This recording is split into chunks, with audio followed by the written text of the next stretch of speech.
Time's up, Admiral. Here it comes.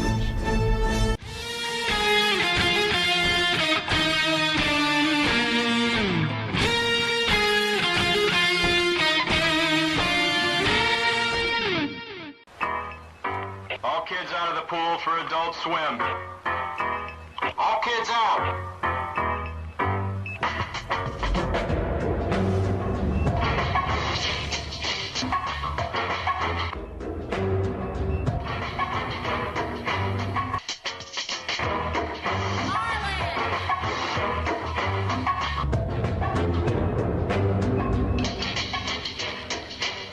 Lego Lord of the Rings Balrog raised eyebrows for what some fans say is an unfortunate pose. I see it. I see it.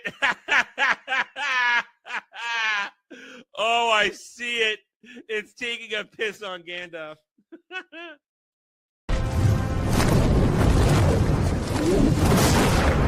You shall not! And he says to her, listen, you got a fine white girl ass. Before you go, one question. Yes? Where in the galaxy is Sanusi? Show us your tits and I'll tell you. I think I've died and gone straight to honker heaven. Boobs are amazing. As always, yes, they are. Hail and howdy, everybody. Welcome to the Daily Dive, the Double Ds, where you, the audience, are the captain of this vessel. You steer it around, and I bail us out the best I can as we take on water. I hope everybody's having a good Wednesday. It is Warhammer Wednesday. It's Do Warhammer Wednesday. Do not redeem Warhammer Wednesdays. See, I can make a joke on stuff that I just learned about real easy. All right, hope everybody have a good day. I am feeling much better. I am almost out of this silly little annoying cold I've had. Got a good amount of sleep yesterday night or overnight. Not really packed full of meds today. I'm doing all right. A little less nasal. It's only in my nose. It's a great thing. It's only in my nose. So I'm kind of just honking it out. So ready to power through. We had a good time yesterday with stuff. And today I think we're going to have even more fun. I do have a good way. I have a good way to start this because I'm going to do that by promoting other stuff that I have involved in. That's fun. And you guys have done it. Thank you, Kratos. I do sound much better today. I'm feeling much better. It's one of those things like you'll be honking it up, shooting out the snot, and then you take some meds and go to sleep and wake up, and suddenly you're much better. And that was this overnight. I was doing well late last night when we were playing 14, but I'm doing even better today. Had some sleep, and I'm ready to take on the world. Even though YouTube keeps beating me down, I'm ready to fight back, keep pushing forward. Here to have a good time. And I do want to start with this today. So I tell you guys every week that I'm on a little show called Wormhole Watch with Brad, Fractured Filter, and Jay Hitman over on Brad's channel, Duke Devil 95. Every Sunday night, we sit down and we record our reactions to Star Trek Deep Space Nine. And Brad then edits up the best parts of the conversations. And there is crazy shit that goes on because Fractured and Hitman haven't seen DS9. So sometimes you get interesting, we'll just say, takes. And sometimes Hitman says the most insane shit. He says the most insane shit. And it leads down very interesting rabbit holes. So we have a moment here. We have a moment here today from this weekend's Wormhole Watch, which Brad has released on his channel today. Basically, we're gonna play it. I'm gonna walk you through this. So right now, it's an episode. It was a Miles and Julie episode where they are basically trying to be murdered by a couple of species because they have the remaining knowledge of this weapon called the Harvester, which is basically a biological weapon. And they've had peace, but they think anybody that knows the knowledge needs to be destroyed and gotten rid of. So at this point, now they're chasing down, or at this point, no, early on, they're trying to decide how to deal with I think it's when they're trying to do a run. Anyway, there's a problem here. And Well, I think what's going on here is that they're firing a. They're trying to destroy the runabout, and right now, here's the conversation happens when they're trying to where Hitman is a little boggled is why this thing can't be destroyed by Deep Space Nine, which is nowhere in the vicinity. Here we go. But it doesn't have, a Galaxy class starship, doesn't have a Nebula class starship, doesn't Basically, DS9 doesn't have any defense. Is the thing. have an Excelsior class, doesn't have Miranda class. Yeah. I mean, it's a station. It's got the runabouts. It's got the super shuttles. I mean, it has no reason to have, Now I'm going to make a joke here. Remember, Hitman and Fractured have no idea what's coming, and I'm going to make a Defiant joke here because they don't know the Defiant's coming. ships guarding it at all right now. Well, they should really carry a nuke. I already made that joke. Jesus. Yeah, that's right. Nuclear arms would do great against the shields. Well, the equivalent to whatever a nuke would be. So, photon torpedoes or. They have photon torpedoes. Poor Brad. But they can't. Poor Brad. Shoot them across the galaxy. They're on these people. Hitman doesn't understand that the events happening are not happening on Deep Space Nine. He got confused. People are light years away from the station. And the wormhole will redirect them to wherever they are. They're not in the. All right. Hitman just basically said, fire a torpedo into the wormhole, and the wormhole will shoot the torpedo back out. And this is where our brains break. The Gamma Quadrant. But how would the wormhole redirect the what? Because it would spit it out. What? You shoot it in. Hold on. Case. Hold on. We're about to get a lesson in wormhole dynamics. Let's go. Yes, it's common knowledge. You shoot whatever you projectile you shoot into the wormhole, it would ricochet and then come out. We have no idea. We have no idea where he got this from. We don't know. Where did he get the idea that you fire something into a wormhole and it's going to redirect and reflect it out? What? And blow up those tyrants whatever they're called. I'm too sick for this right now. Yeah, see, I said I'm too sick. This is me. It's Sunday at the height of my being sick. Sunday night, I'm at the peak of me being sick, or it's really building up, and I'm starting to lose my shit because I only have like one dose of medication left. So I'm starting to be head swimming. I can't handle this at this point. I don't know what to do. Listen, crazier stuff has happened in Star Trek. God. It's a viable option, and would probably make sense. More sense than having a TV in Strange New Worlds. I can't wait. All right, you say that, Kel. You say that, Kel, and that it's funny. No, actually, Hitman watched a little bit of New Trek and he hated every second of it. He tried watching Strange New Worlds. He says it makes no sense. For the search, it's going to alleviate so many problems. I know. You're telling me that they can't just shoot something in the wormhole and then it would just come out the other end? Well, it probably Into would. the Gamma Quadrant. But these people are not in the Gamma Quadrant. Well, where are they? I thought they were in the Gamma Quadrant. No, they're in they're in the Alpha Quadrant. Yeah. Well, fire a photon torpedo, lace it, or whatever. They're light years away. Lace it. Wait, they're not next to Bajor, this other planet. They're in another star system that's at least an hour away. I'm sorry, Hitman, you become a victim of J.J. Abrams because you were thinking Starkiller Base like assault right now. And you're also being a victim of J.J. Abrams because guess what? You can't transport across light years. And it also takes longer than 2 seconds to go from Earth to Vulcan. Yeah. I mean, they just made it clear. But you can teleport. But you can whatever do we call it? Energize on the same chip. Yes, transporters are entirely possible. We're struggling here. I'm sick, and Brad's like, "What am I doing? What's going on here?" On a ship. On a ship, yes, or a ship orbiting a planet. There's no interference. You don't energize while you're on the same ship. That's why they have elevators. No, yes, you do. Lazy. We have to end this. Okay, and that was our Hitman segment for this week. Fire. Yeah. So that's the kind of stuff you can find on Wormhole Watch when Hitman is there. Sometimes Hitman can't make it, but if you watch it, if you watch the edits that Brad puts up, that's just a taste of sometimes the crazy shit that Hitman will lead us down a rabbit hole for when he gets an idea in his head and we have to work it through. That's like a small one. We've gone through way crazier ones than that. So so it's really funny stuff.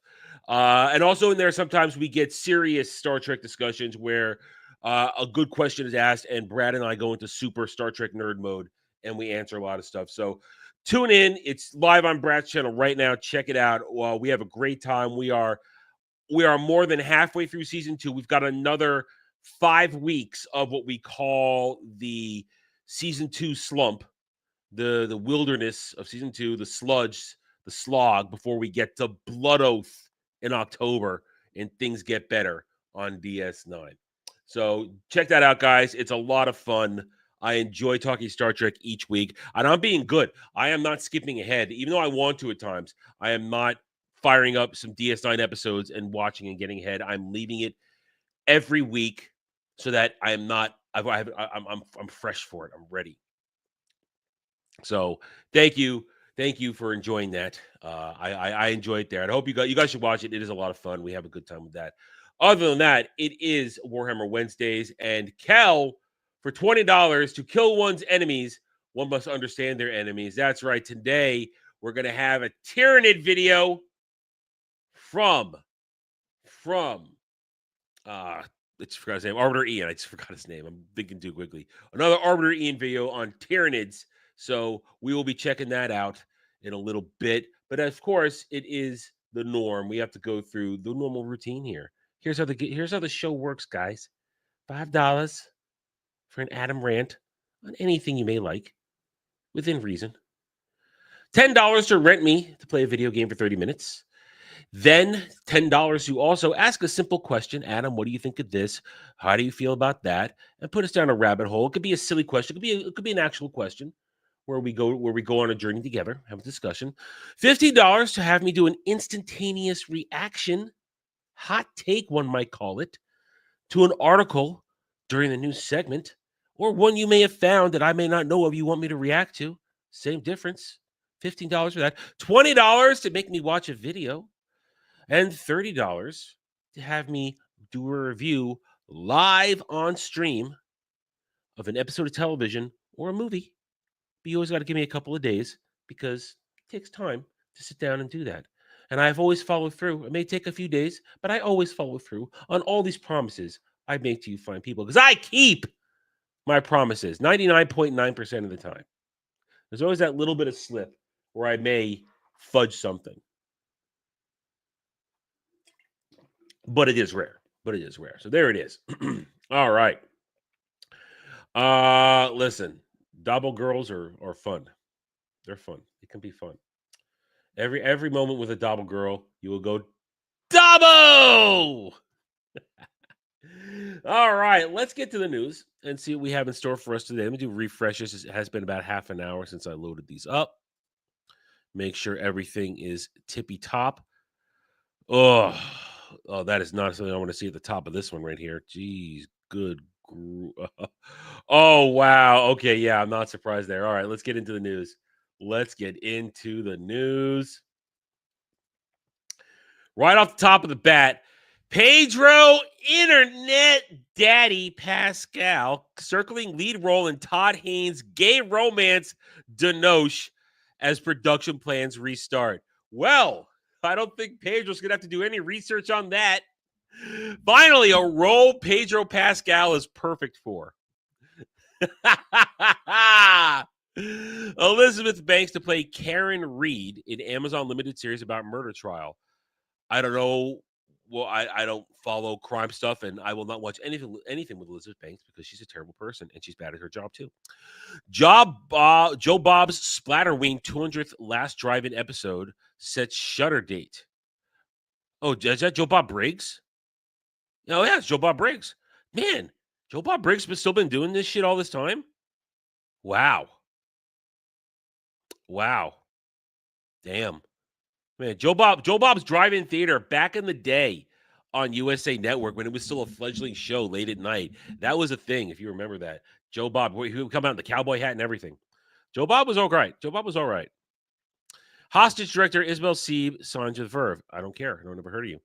Teen involved in Tales of Concert Terror plot convicted in Berlin. I'm not going to say anything because it's going to be taken the wrong way. Bryan Singer is back with secret film starring John Voight about Israel occupation of Lebanon. Okay. Devil in Disguise, John Wayne Gacy drops creepy trailer at First Look Photos. I don't care about these true crime stuff. I never have. Never have cared about that. Steve Carell and John Krasinski crashed the paper set to wish cast of Office spinoff good luck. I don't think that show's going to go very far. I don't think it will. Just a feeling. Andrew Santino's Hulu special White Noise gets September release date drops trailer. Again, stop calling it Hulu. Andrew Santino's Disney Plus special. Because Hulu doesn't really exist anymore. It's Disney Plus. And very soon it will just be Disney Plus because they are literally phasing it out. Hang on, hiccups again.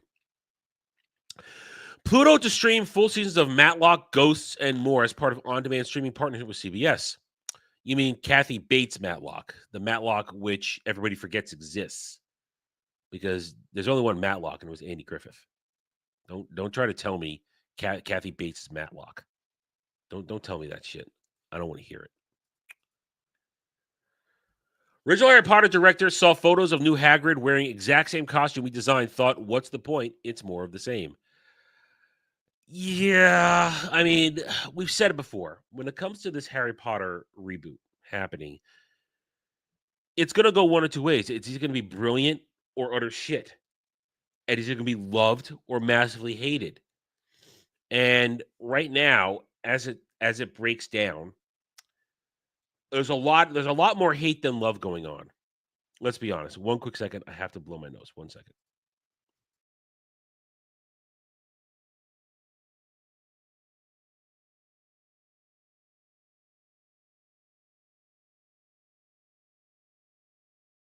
As I was saying, when it comes to this Harry Potter stuff, I think it's going to blow up in a bad way. I have a very bad feeling about this. But if you combine everything we know about this with Black Snape, with the way they're approaching it, in terms of it seems they're taking too long. I have a very bad feeling about this. I don't think it's going to go well at all. It's going to start off strong, just because everybody's going to want to see what it looks like. It's going to have massive numbers on both HBO, on overnights on HBO and views for HBO Max. And it just feels like people, the support for this is very weak right now. People should be excited for this, and they're not.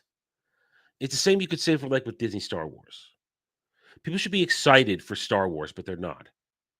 People should be excited for Harry Potter getting a full book treatment, getting a nothing left out treatment. They should be happy for this, but they're not. At least, let me say this. The normal people are not. The insane people who want to hate J.K. Rowling because she's anti-trans, they're nuts. But the normal fans, the people who are always ready for more Harry Potter content, they should be happy for this. And I don't see excitement for this. All I see is great, the kids look okay, but I don't see people frothing ready for this. So, what about people in Minnesota? What are you talking about? What's going on? Something happening? Something happening? I'm on this right now. I'm not looking. Somebody tell me what's happening in Minnesota. I mean, possibly asthmatic, possibly. With this Harry Potter stuff, possibly agenda may be in full swing. The Black Snape is the biggest red flag. And so I have a feeling it's going to be a problem. And it doesn't have the excitement it should have. Granted, it's still 2 years out. Oh, it's a shooter? Oh, damn. All right. Pew pew. Okay. All right. Well, I hope people are safe. I hope that whoever's doing this is dealt with appropriately. We'll just say that. All right. Broken English directors explain why Marianne Faithfull matters as Venice film debuts first clip. Terminal's prequel Dark Wolf is all macho posturing and American aggression. Can we just get Terminal this season 2? I don't care about why Taylor Kitsch's character became the way he was. I really don't. It's been, 4 years now? Can we just get Terminal this season 2? The second book. So, it was wow. All right, well, we're not going to cover that directly because we don't do that on this show, but you guys can talk about it in the chat if you want. But I hope we'll let's keep it let's keep me updated that way, because I'm not going to break show because we're not a news coverage show like that. That is I am very that is frightening though, because that means it could be a religious thing. It could be a religious thing, and that makes it certain things maybe in play here. But yeah, can we just get Terminal this season 2? Can we? I don't care about this.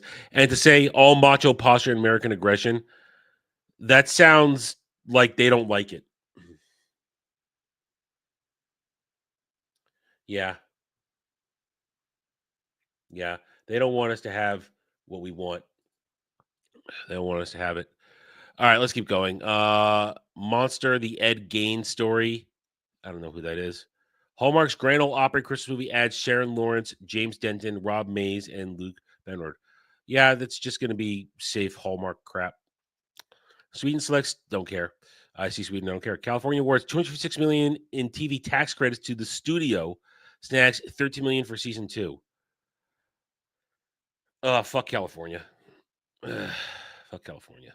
Sabrina Carpenter, Alex Warren, Raven Lenace lead Spotify Song Summer 25 list.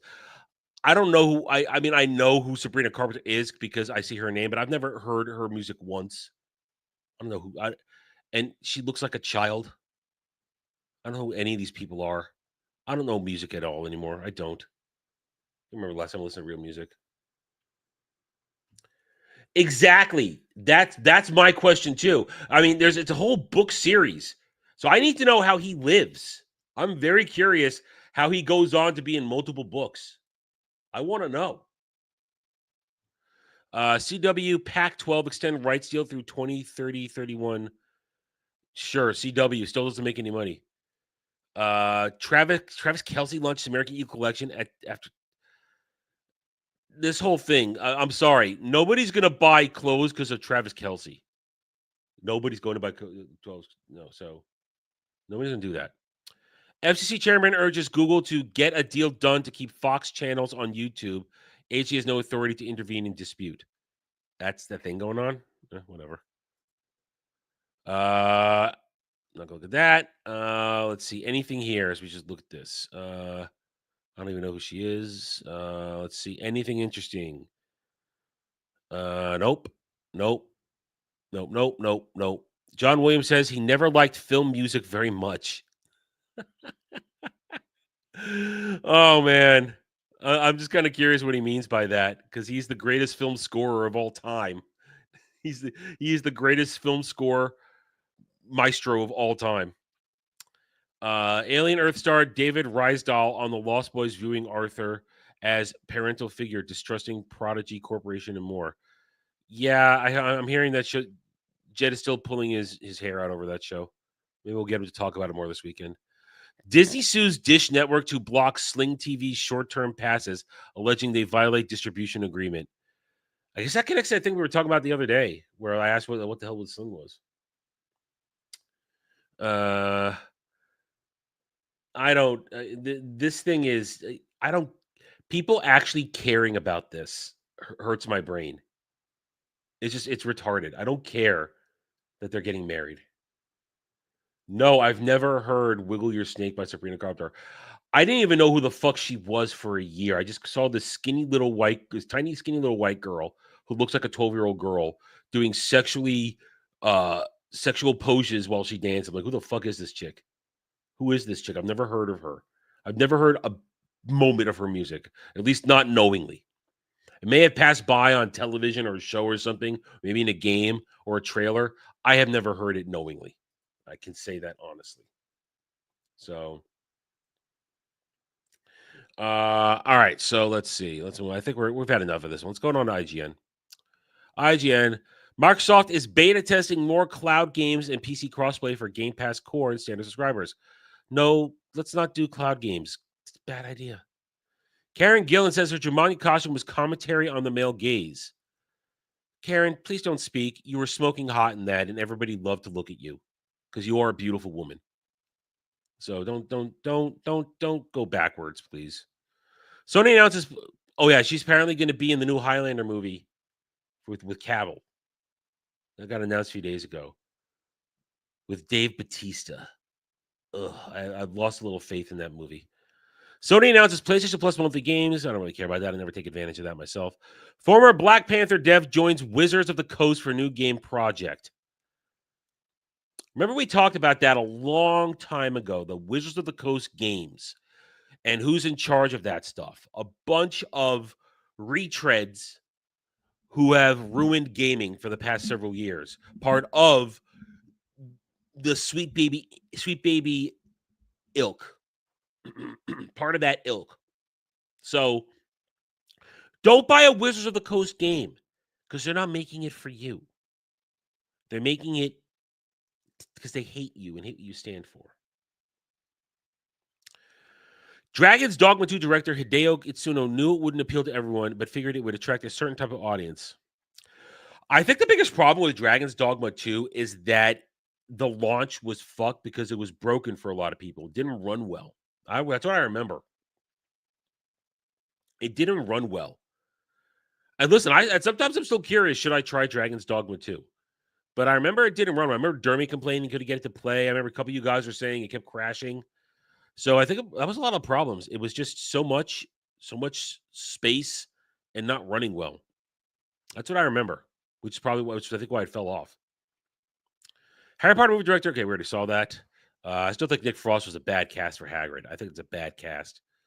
The big Resident Evil Requiem interview. Why games monsters got supersized. Why it's probably not Lisa Trevor, and a tease for areas beyond Raccoon City. Just don't talk about Leon. Not an RE guy, so these next two things are kind of meaningless to me. Enter to win a Switch 2 Mario Kart bundle via IGN deals. Oh. All right, hang on a second. Let me look at this real quick.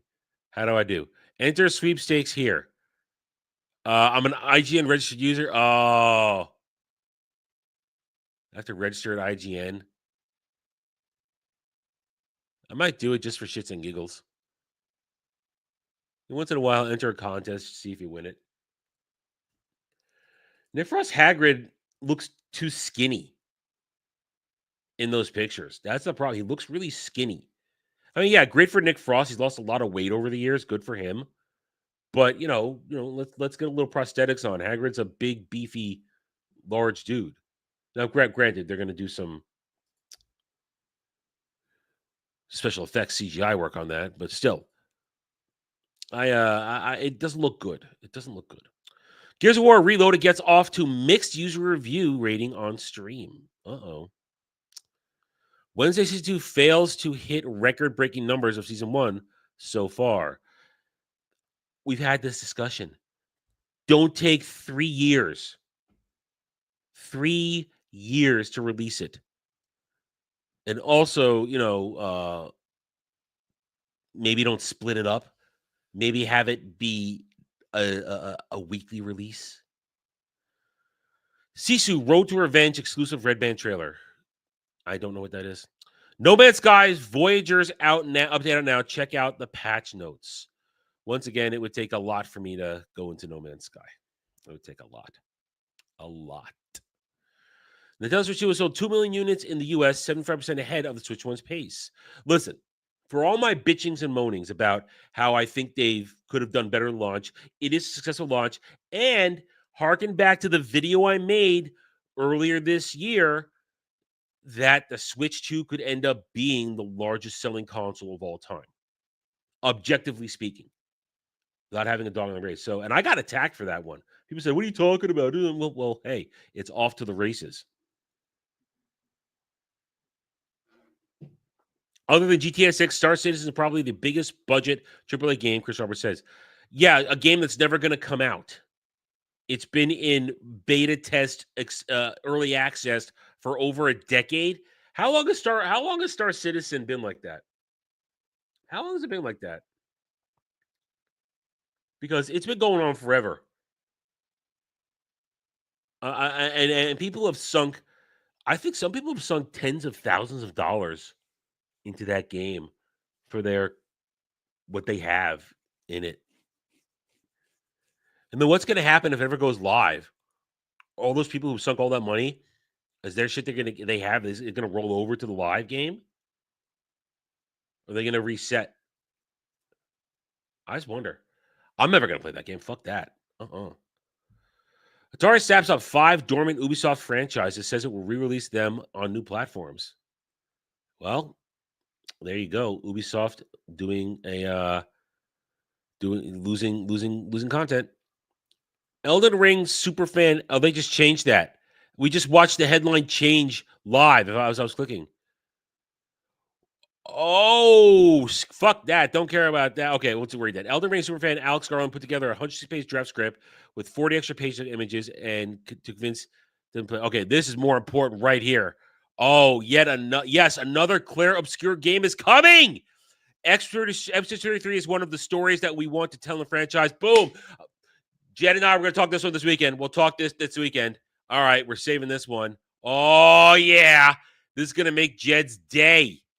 He just wants more clear obscure. He wants more clear obscure. That's going to make his day. That excites me. Oh, yeah. Hell yeah. Hell yeah. All right. There you go. With the Inquisition watching, tight-lipped Saber Chief won't say much about Warhammer 40K Space Marine 3, but Israel Games Workshop is offering up some ideas that are amazing. All right, so they are working on Space Marine 3, and I guess I'll be on board for that because you guys want to see me play it. It almost destroyed me. Game of Thrones teen star issues warning new Harry Potter actors over fame and social media. Yeah, I'm not going to listen to her, although you should be careful. Keep those kids safe. From Hollywood. Return to Silent Hill's first cinematic trailer has completely divided the community. I don't play those games, so I don't have a thought on that. Vampire Masquerade Bloodlines 2 publisher promises changes to mid-clan DLC backlash. Yeah, how about don't lock it behind monetary. Don't put a subscription wall in front of it. How about that? How about have all clans available? After Super Mario's movie success, Nintendo makes clear it's committed to film production with a newly restructured division named Nintendo Stars. Nintendo Stars. Well, that'd be something interesting to follow. Star Citizen has been developed for 20 years, so it's been over a decade, and it's never coming out. They're just going to keep taking that money because people are whales and giving it to them. I mean, Battlefield 6 commitment to gritty realism. Activision makes shock Call of Duty change for Black Ops 7. We hear the feedback. I don't care. I don't play Call of Duty, and I truly believe it doesn't matter what happens. People are always going to come back to COD because they're addicted. They're always going to come back to it, no matter what they say or do. And that's kind of it. We're into yesterday's stuff.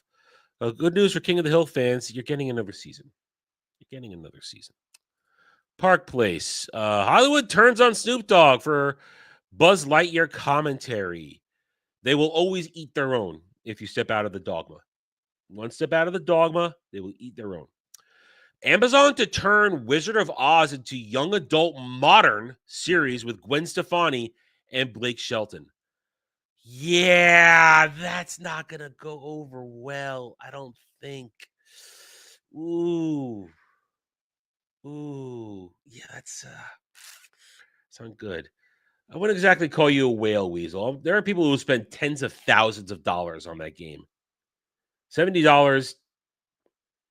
That's okay. You donated, but there are people who spend thousands upon thousands of dollars for their Star Citizen gear. Hollywood blames media jeans ad for Sydney Sweeney movie flops, but the numbers tell a different story. I don't even know what that. And yes, Cracker Barrel has bent the knee to the public instead of to the agenda. They will bring back the original logo, but I've never eaten a Cracker Barrel, and I highly doubt I ever will. So this doesn't change my life at all. My life has not changed. MSNBC ratings plummet after announcing rebranding to MS Now. Over 80,000 registered jobs planned. Oh, that was yesterday. Anything else new here? Microsoft finances take us north. That was yesterday. Yeah, it's all yesterday. Okay, so there you go. Them's the articles, and I'm sticking to it. You guys can select anything you want out of that per the rules. And there you go.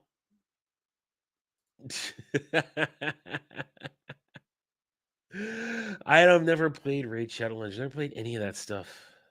Any of that stuff at all. Okay, well, we've got nothing else. And if you guys are having a good time, please hit that like button. Please hit the like button. We've had another slow down on the channel because, let's be honest, the news is light. And, of course, the week has not been a little rocky because I have been sick since this weekend.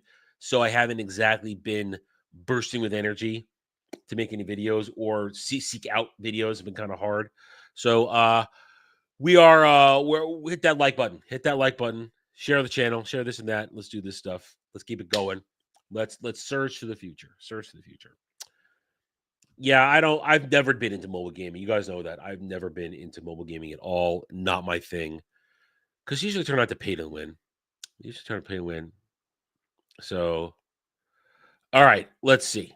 Let's jump into the video. So once again, Kel for $20 for Warhammer Wednesdays. Let's do it. Another Arbiter Ian video. This one on the Tyranids, or a little bit on Tyranids. It says, oops, no, wrong one. There we go. Don't be a boomer. Arbiter Ian's High Fleet Behemoth and the First Tyrannic War. Warhammer 40k lore. All right, let's do it. They're one of the most urgent threats to the Tyranids are one of the most urgent threats to humanity in the grimdark future of Warhammer 40,000. All right, quick question. When did the Tyranids first appear? In terms of marketing, like what year? Because I'm just curious. I'm just curious. Do we know what year did the Tyranids appear? Like in the 90s or the 80s? Because I want to know for a statement I want to make. So I want to make a statement about it, but I need to know what year they appeared as an active species race in Warhammer lore. Swarm of engineered bioforms that descend on whole planets, consuming every shred of biomass. But they're also one of the most recent threats, arriving in the Milky Way galaxy only a few hundred years before the current in-game timeline. So in this video, let's look at their... Okay, so they're a recent threat in the lore, arriving in the Milky Way galaxy. So that hints maybe the Nids come from someplace else. Maybe they are not home to the Milky Way galaxy. Right? Very first incursion, the initial discovery of the Tyranid menace, and the conflict that would become known as the First Tyrannic War.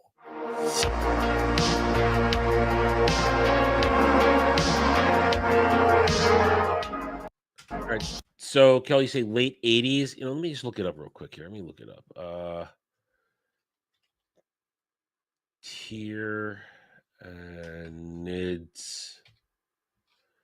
Tyranids first appearance. 1987. Okay. Tyranids first appeared in 1987. So I was going to say, I was going to use a Zerg analogy, but they predate the Zerg by many years. So Tyranids are a template for the Zerg then, I guess. Tyranids are the template for the Zerg in StarCraft. All right, yeah. So there we go. So, in the world of Warhammer 40,000, the Imperium of Man is poised at the very start of its fourth tyrannic war. I mean, it's poised at the tip of a number of different wars. It's a busy place. But as far as the Tyranids are concerned, this is the fourth. And so I thought I'd go through the history of the three that preceded it, the incursions of the hive fleets of Behemoth, Kraken, and Leviathan from the intergalactic void of space. Okay. The Tyranids in Warhammer are something of a new threat to the galaxy. Many of the factions and alien species that battle across the Milky Way have been locked in combat with each other and with mankind for millennia, ever since the first humans formed the first space empires thousands of years ago. But the Tyranids are something different, a bioengineered bug swarm arriving in greater and greater numbers from outside the bounds of our galaxy, each incursion taking a slightly different form as their great hive mind adapts its tactics and its biotechnologies to match the species it encounters. But the first tyrannic war against the hive fleet that would become known as Behemoth was, in many ways, the most straightforward. A direct assault by a hive fleet. That's Behemoth. Ian, that word is pronounced Behemoth. Whose tactics were just to brutally overrun everything in its path, and its fires were ignited soon. Hey, I'm down with that. I'm down with that for Tyranid lore. I'm down with it. After the official discovery of this new Xenos threat in the faraway Tyran system. And this is a true Xenos threat. Because you think about it, I mean, you could call the Xenos of the Milky Way Xenos because they're aliens, but this is a true alien threat, something that is alien to our galaxy or to the Milky Way galaxy. Tyran was a system far to the galactic southeast, beyond the borders even of Ultramar and 60,000 light years from Terra, on the very fringes of the Astronomicon and the frontier of the... That's essentially the... That's like what it was. I think that's the Delta Quadrant. empty void. It was home to an ocean planet named Tyran Prime, designated an Adeptus Mechanicus research base, with a garrison of Skitari and Astra Militarum and a small local fleet, all commanded by the Mechanicus Majos Varnak. In around 765 M41, Mechanicus explorator vessels had conducted a series of surveys on nearby planets, and what they found was troubling. Planets that had previously been recorded as being full of life were now lifeless rocks, all biological matter and resources stripped from them, with no evidence of where it went. These reports continued for the next decade, with expeditions venturing out from Tyran and from other places within the Imperium, but with no explanation. The reports were dutifully logged with the Imperial authorities, but that far out on the eastern fringe, no help was dispatched, and the dead worlds remained a mystery until 10 years later, returning from an explorator mission, Varnak's fleet encountered a vast cloud of biomatter at the edge of the Tyran system. Here we go. Unable to penetrate the mass with their Auspex, the Mechanicum fleet moved closer in to investigate, but their ships were damaged by strange, fleshy mines floating at the edges of the cloud. They managed to limp back to Tyran Prime days ahead of the cloud, out of which pulled larger objects, bio-ships, which then took up position in orbit and started to rain down spores and mines on the surface. But Tyran Prime was a frontier world. It wasn't defenseless. Its laser batteries opened fire on the bioships, forcing them to withdraw back into their cloud, and buoyed by their apparent victory, the Majos ordered his fleet to give chase. But as they pursued the remaining ships back through the cloud of spores, they discovered that the bioships that had assaulted the planet from orbit were just an advance guard. A dozen organisms have been killed. Here comes the drop pods. Here they come. From a fleet of thousands that lurk beyond the cloud. The Imperial fleet was slaughtered within minutes, their last broadcast warning Tyran Prime of the imminent threat. The planet itself lasted little longer. The defenders manned the walls and kept up a punishing rate of fire going with their defense lasers, but as the cloud enveloped... But you got no space marines there. You ain't gonna last. The planet, thousands of spores crashed into the oceans, and a wave of horrific Xenos began to emerge from the depths, scaling the mountains and then the walls of the citadel. The defense laser emplacements fell silent, their defenders overrun by a tide of alien creatures, and within the hour, the base was lost. Varnak's last action was to secure all their records and findings into a data codex and That's good. secure it within a 3-kilometer deep bore shaft in the center of the base as a swarm of chittering aliens finally broke down the doors to the central chambers and overran the Magos and the last of the defenders. But reinforcement of a sort had already been dispatched. A conclave of the Ordo Xenos had been convened to investigate the decades of reports, and when they analysed these together, they came to 2 worrying conclusions: that there was an obvious pattern to these scoured worlds, and that pattern led directly towards the Explorator station at Tyran. Okay. Inquisitor Cryptman of the Xenos, along with a small fleet, was already en route to the Eastern Fringe when he received the final broadcast from Tyran months after the attack. But by the time he actually arrived on site, it was almost a year later, and the system, like all the others, was empty of life. The oceans of Tyran had been sucked dry and the world left a lifeless ruin. But it was only when Cryptman recovered the data codex that the Imperial... See, yeah, that's why you fight to the very end. You know, knowing that you are the ones that will make sure that others will fight on. Save that precious bit of information. And now they will be prepared. laid eyes on this new threat for the first time. With no other references to go with, Cryptman named them after the planet. They were to be called the Tyranids. His first Tyranids. course of action was to attempt to warn the Imperial authorities of the Eastern Fringe of this new threat, this behemoth advancing on them. But the Inquisitors accompanying Astropath couldn't get through, reporting a darkness in the warp that blocked all communication, the first recorded instance of the shadow in the warp caused by the Hive fleets. The Astropath attempted... All right, that is, I didn't know that the hive mind can block the warp. I didn't know that. That's a fascinating bit of information. To make use of the relatively nearby astropathic relay station orbiting the mining world of Thandros, but that seemed to have gone dark too. So the fleet took to the warp again, burning hard for Thandros, on the way encountering more evidence of the Hive fleet's passing. The Imperial cruiser Investigation, floating dead in space with all hands lost, and the Oculus Observator Station, a moon-sized bio-artifact picked clean. And when they arrived at Thandros, they found the same. Thandros was a mining colony with few of the militarized defenses of somewhere like Tyran, and the tunnels of Thandros 2 and 3 were deserted, no survivors remaining. The orbiting Telepathica matrix had burned out its lasers and emptied its magazines before obviously being overrun. Salvaging the Matrix, Cryptman's astropaths finally managed to contact the Imperium and relayed the Inquisitor his orders to proceed with haste towards the center of Ultramar, Macragge, the chapter planet of the Ultramarines, where he was to assist the chapter master Marnius Calgar in hunting down this new alien. All right, now you're going to anger the blueberries. You're going to piss off the blueberries, and blueberries are going to go to war. Fleet.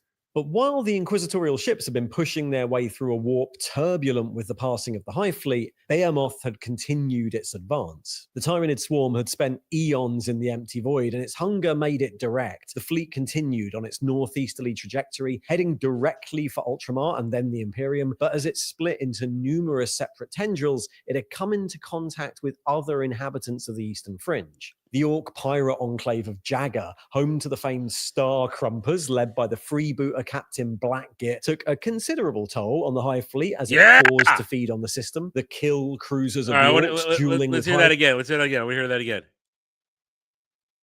Trajectory, heading directly for Ultramar and then the Imperium, but as it split into numerous separate tendrils, it had come into contact with other inhabitants of the Eastern Fringe. The Orc pirate enclave of Jagger, home to the famed Star Crumpers, led by the freebooter Captain Blackgit, took a considerable toll on the Hive fleet as it paused to feed on the system. The kill... That's right. That's right. Greenskins make them pay for every inch. Ha-ha! Cruisers of the Orcs dueling with Hive ships in the depths of space, but even the Orcs couldn't compete with the numbers of Behemoth, and the final Orc freebooters and Badgit himself were eventually consumed by Doom Ripper Kraken as they attempted to escape. Two tendrils of the fleet, even... Yeah, but they made him pay for every inch. Made him pay for every inch. They went down fighting. Approached the colossal Necron tomb world of Solemnus, ruled over by Trazyn the Infinite. But since the majority of the giant space museum was still in hibernation, without anything approaching signs of biological life, the tendrils passed it by without incident and eventually lapsed into a sort of hibernation. Meanwhile, Crittman had raced through the warp, his navigator skillfully avoiding the weird eddies and undertows left by the passing of the fleet, and reached Macragge to find it heavily reinforced, with naval contingents arriving from across the nearby sectors and the Ultramarines' own ships having been recalled to the defense. Blueberries, ready for the fight. Of Ultramar.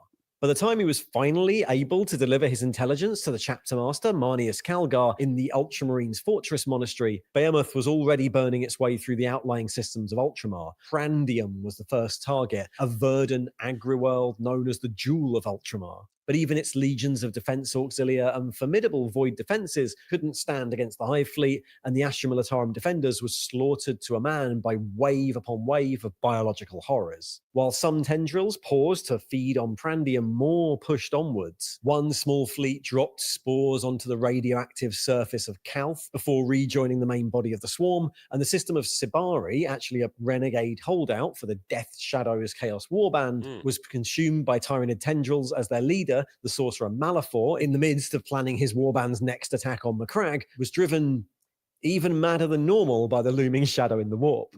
Eventually, I find that so. I really, this is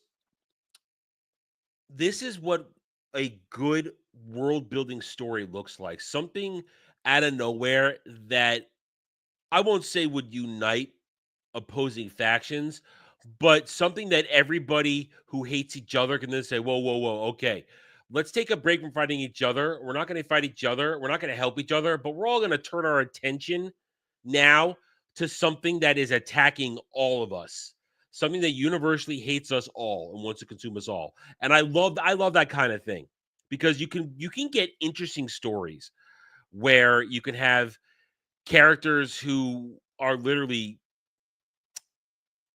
antagonists against each other and say, okay, we're gonna put this aside. We're gonna unite our strength and fight something that is gonna wipe us both out if we don't stop for a minute. I love that kind of stuff on occasion. It is good, and this is great. Tyranids present that great opportunity for that kind of storytelling in 40K, where okay, all right, I hate you, you hate me, but let's kill this thing first. I love that kind of stuff. Careening headlong through the Ultramarines' domain, the main body of the Hive fleet arrived at Macragge. Drawn up against it were formidable defenses, 200 ships of the Imperial Navy and Ultramarines, with more inbound from the Battlefleet Tempestus base at Bacca, plus the planetary defenses of Macragge itself, concentrated in its two massive polar defense fortresses studded with defense lasers. The Hive fleet barely paused. Its first wave took horrific losses as they pushed straight through the defending fleet, its ships being meticulously destroyed by the defense lasers, but not before they released thousands of spores loaded with bioorganisms towards the surface. Initially, the Ultramarines and their auxiliaries, directed by Marnius Calgar, made good progress herding and eliminating the stampeding Tyranids that swept across the frozen plains and mountain ranges of Macragge, but the Hive fleet soon adapted to their foe as a specific genus of leader organism emerged, known as the Swarm Lord. Amongst the few Imperial forces that caught sight of it, it seemed to be a bioform adapted for strategic control. And with it leading the advance, the Tyranids started to adapt to Calgar's tactics, bypassing the traps set for them, exploiting weak points in the Imperial defense with the skill of a military genius, and combining with other swarms until a huge concentration of Tyranids was advancing on the northern polar fortress. Calgar and the Ultramarines deployed to try and head them off in the Battle of Cold Steel Ridge, forming a cordon of trenches, but these were undermined by Raveners and Trigons, leading to a brutal secondary battle in the newly burrowed tunnels underneath. The Ultramarines deployed flamer arm teams to a subterranean assault, but this left the western flank of the defenses under strength, just as the Swarm Lord had planned,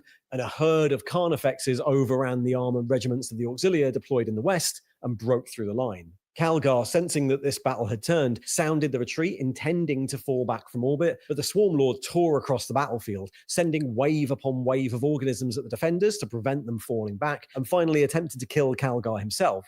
The chapter master fought like a hero of legend, but even he was laid low by the tyrant and had to be extracted by his honor guard as the Tyranid swarm pressed on towards the northern fortress. When they eventually made it back to orbit, Calgar found that the situation was even more dire there. The first wave had mostly been destroyed, but the bioships just kept coming. By the third wave, the Ultramar defense fleet was in tatters, and by the time the Hive fleet had launched its ninth wave of organisms, barely any of the orbital defenses remained. The Imperial ships scattered as new swarms of bioforms were deployed to the surface. Calgar took command of the fleet, managing to reform the scattered defenders and forming them into a new assault, but the hive mind-controlling Behemoth reacted in the same way it had at Tyran a year before. The bioships in the direct path of the Imperial counterattack fell back to the world of Circe at the edge of the system, where more hive ships waited on the far side of the planet. But Calgar, realizing this, took the bait anyway. As the Imperial fleet redirected towards Circe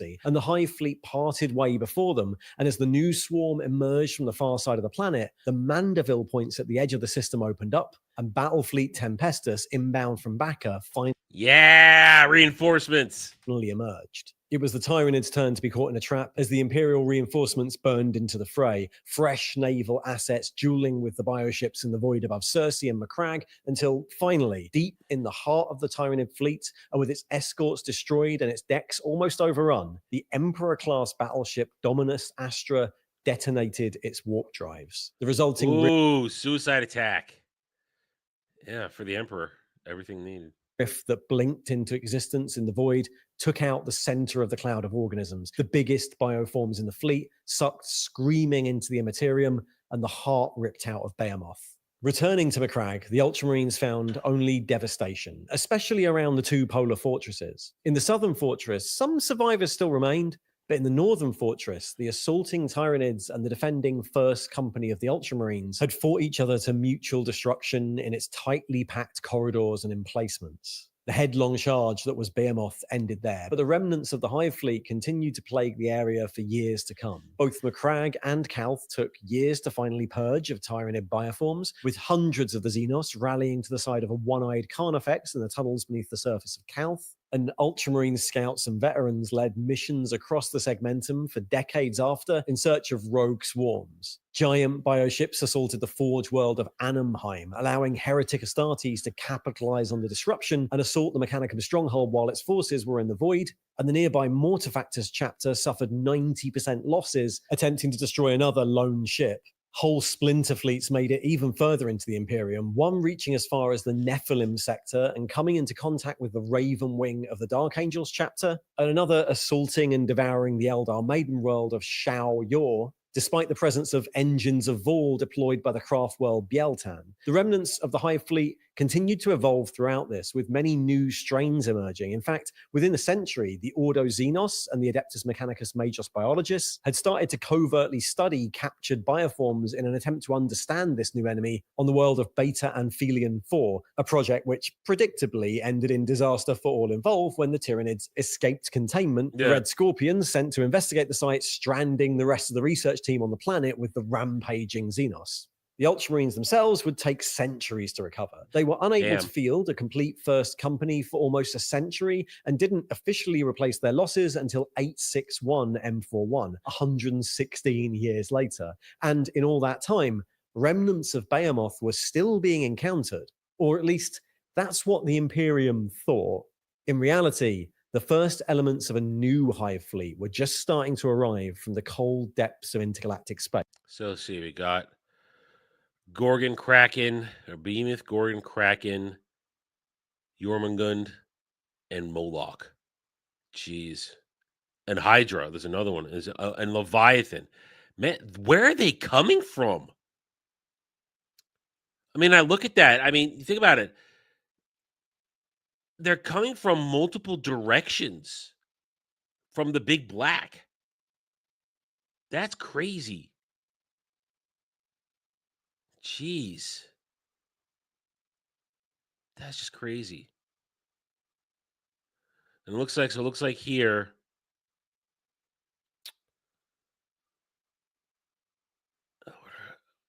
I'm just looking at the map. Where they're going to come in. Man, this is nuts. That's nuts. The Hive fleet that would eventually be named Kraken and start a totally different sort of tyrannic war. But that's a story for another video. Thanks for watching. And I'm assuming that's going to be next week's video. So, I mean, wow, that's Tyranids. See, I didn't know anything until now. So they are a transgalactic threat. They are a true alien species, a true Xenos threat that's ready to annihilate everybody. That's makes me want to kill them even more. Makes me want to kill some Xenos even more, kill some Tyranids even more, because they're disgusting. That's crazy. That is crazy. But they are the template for the Zerg, clearly. They're the template for the Zerg. Never-ending waves, hive mind mentality, stuff like that.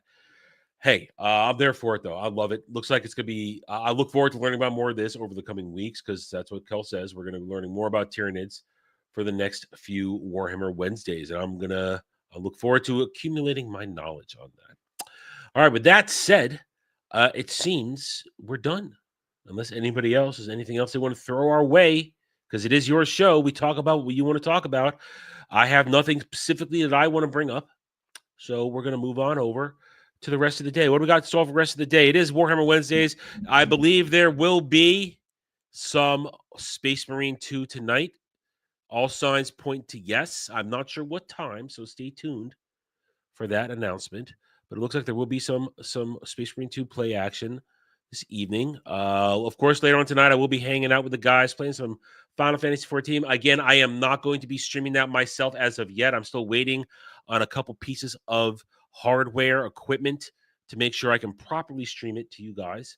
So there'll be a few more days until I can do that. Other than that, the news seems pretty light again, so I don't know what to promise you guys for content. All I can say is please keep watching the videos, hitting those like buttons like today, leaving comments, sharing the existence of the channel.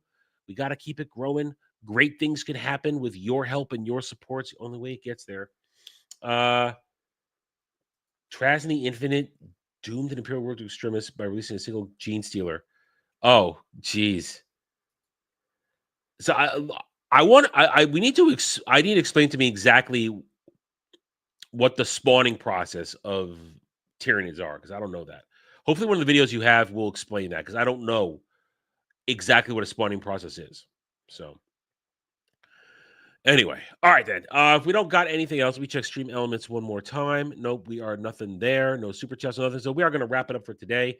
I am now going to take it easy some more as I continue to heal myself. I'm better today than I have been the past couple of days, but still a little sick. You can kind of maybe hear the congestion coming back. The cold meds I took for my overnight sleeping stuff are starting to wear off, so I need to take another dose of something. Either way, thank you everybody for joining me on the live stream today. I hope you had a good time. Best way to show that, subscribe, like button, comment, stay tuned for more stuff, watch other things, and I will see you guys on the next live stream or video. Until then, take it easy, everybody.